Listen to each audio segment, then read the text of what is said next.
What is gene editing. So hello everyone, कैसे हैं आप सभी। अगर मैं आपको एक ऐसी सिचुएशन इमेजिन करने के लिए बोलूं जिसमें जो जेनेटिकली ट्रांसफर डिसीज है उनको रोका जा सकता है, ठीक है, ये हमारे लिए सबसे बड़ी मुसीबत खड़ी होती थी कि जो जेनेटिकली ट्रांसफर डिसीज, मतलब ऐसी डिसीज जो पेरेंट्स से बच्चों में ट्रांसफर होती थी, इनके लिए ना तो हमारे पास कोई इलाज था, ना ही इनको रोकने का कोई तरीका था।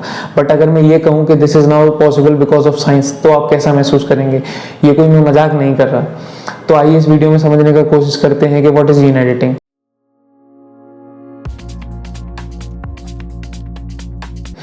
अगर सरल भाषा में मैं आपको इस प्रोसेस को समझाऊं तो हमारे पास एक डीएनए है जिसमें डीएनए में सब कुछ कोडेड है। एक वर्ड डॉक्यूमेंट से कंपेयर कर सकते हैं आप डीएनए को, जिसमें सब कुछ लिखा हुआ है कि ये कैरेक्टर्स हैं जो पेरेंट्स से बच्चों में ट्रांसफर होंगे। अगर हमें पता चल गया कि इसमें कुछ चीजें फॉल्टी हैं, चाहे वो किसी भी तरीके की डिजीज क्यों ना हो, हम उसको इरेजर से रब करके आगे भेज सकते हैं। मतलब वो पार्ट हटा दिया और बाकी का पार्ट भेज दिया। जिस चीज का यूज करके इसको हटाते हैं उसको बोला जाता है क्रिस्पर कैस9। मैंने आसान भाषा में समझाया है, वैसे तो कॉम्प्लिकेटेड प्रोसेस है ये। इसका यूज कहाँ कहाँ किया जा सकता है। अगर मैं आपको कहूँ कि इसकी वजह से हम जो एग्रीकल्चरल क्रॉप्स हैं उनको एक बहुत ही नेक्स्ट लेवल इम्यूनिटी दे सकते हैं कि वो इंसेक्ट्स के अगेंस्ट इम्यून हो जाएं। कितना अच्छा फायदा है कि हमारी क्रॉप्स ऐसी बनेंगी, फिर हमें फर्टिलाइजर्स की बहुत ज्यादा नीड नहीं होगी। दूसरा, इसका जो बहुत बड़ा यूज है जो मैंने आपको अभी भी बताया कि जो जेनेटिकली ट्रांसफर डिसीज है उनको रोका जा सकता है।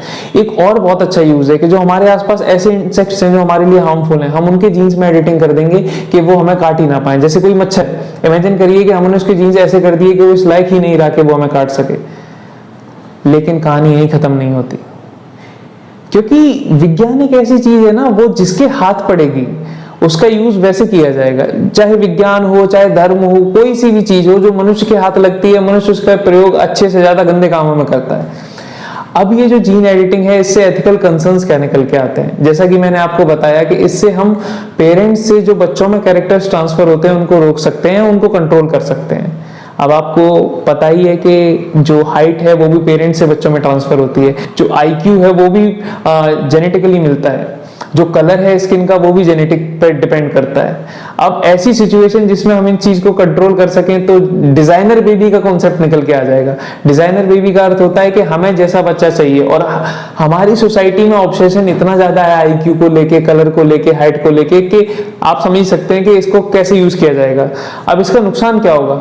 जो अमीर होंगे वो तो इस टेक्नोलॉजी को एफोर्ड करके अपने बच्चों को ऐसा बना लेंगे कि उनका बच्चा हाइट में अच्छा होगा, रंग से गोरा होगा और आईक्यू उसका बहुत हाई होगा। इससे जो इनइक्वालिटी है, सोशियो इकोनॉमिक इक्वालिटी, वो कितनी ज्यादा इंक्रीज हो जाएगी इनइक्वालिटी। आप अभी हमारा देश इनइक्वालिटी को किस हालत में झेल रहा है, जबकि बर्थ के बेसिस पे बहुत ज्यादा इनइक्वालिटी होती नहीं है फिजिकल और मेंटल अपीयरेंस में। दूसरी चीज जो इसको लेके ये है कि जब हम ये एडिटिंग करेंगे, इतना आसान नहीं होता ये एडिटिंग करना। हो सकता है कि इसकी वजह से नई डिसीज ट्रांसफर हो अगली जनरेशन में, और कुछ ऐसे चेंजेस जो हम एक्सपेक्ट भी ना करें और वो अगली जनरेशन में आ जाए। ऐसी सिचुएशंस भी क्रिएट हो सकती हैं। तीसरी चीज जो इसको एक तरीके से वेपनाइजेशन के तौर पर कंट्रीज यूज कर सकते हैं इन वॉरफेयर एंड ऑल। अब इंडिया इसमें कहां तक पहुंचा ये थोड़ा जानने की कोशिश करते हैं। रिसेंटली इंडिया ने एक भेड़ बनाई, अ शीप, जिसकी 30% ज्यादा जिसमें मसल मास है compare to the traditional sheep. ये हुआ है कश्मीर में। भारत ने इस पे एथिकल रूप से बैन लगा रखा है। हम क्रॉप्स में भी ये बहुत ज्यादा यूज नहीं कर सकते, और हम किसी फॉरेन डीएनए का यूज करके जीन एडिटिंग नहीं कर सकते। It is completely ban. हमने राइस को लेके ये एक्सपेरिमेंट किया है कि हमने जेनेटिकली इंजीनियर्ड राइस बनाए हैं।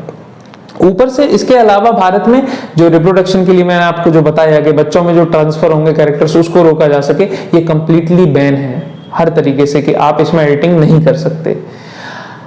अब थोड़ा कंक्लूड करते हैं इस चीज को, वीडियो काफी लंबा हो गया है। कि ऐसे समझना कि जीन एडिटिंग है, बहुत अच्छी टेक्नोलॉजी है, और इसका मैंने नेगेटिव एस्पेक्ट भी बता दिया। हम ह्यूमंस ही हैं जो अपना फ्यूचर हम खुद बनाते हैं, कोई और नहीं है जो हमारा फ्यूचर बना के दे रहा है हमको। हमारे हाथ में टेक्नोलॉजी आई, उसका अच्छे से यूज करेंगे तो हमारे लिए वरदान साबित होगी, और उसका गलत यूज हो, जो कि होगा ही होगा, मुझे पता है। ह्यूमंस को सुधारने के लिए बोला जाए तो कुछ फायदा नहीं है, तो वो हमारे लिए अभिशाप भी साबित हो सकती है। आप ऐसे समझो कि इस वीडियो में हमने सीखा कि यूज कैसे की जाए, क्या है इसके, क्या पॉजिटिव एस्पेक्ट हैं, क्या नेगेटिव एस्पेक्ट हैं। जब मुझे पता है, ये बात सभी को पता होगी। तो जो ऑब्सेशन है बर्थ आइडेंटिटी को लेके, खासकर अमीरों में तो ये और ज्यादा होता है कि हमारा बच्चा हर हालत में ऐसा होना ही होना चाहिए, तो वो उसको कैसे यूज करेंगे? हमसे पहले तो उनको पता चल जाता है और हमसे ज्यादा अफोर्ड वो लोग कर सकते हैं इस चीज को। So this was all about gene editing. आप इस बारे में क्या सोचते हैं बताइए कमेंट सेक्शन में। तब तक के लिए थैंक यू।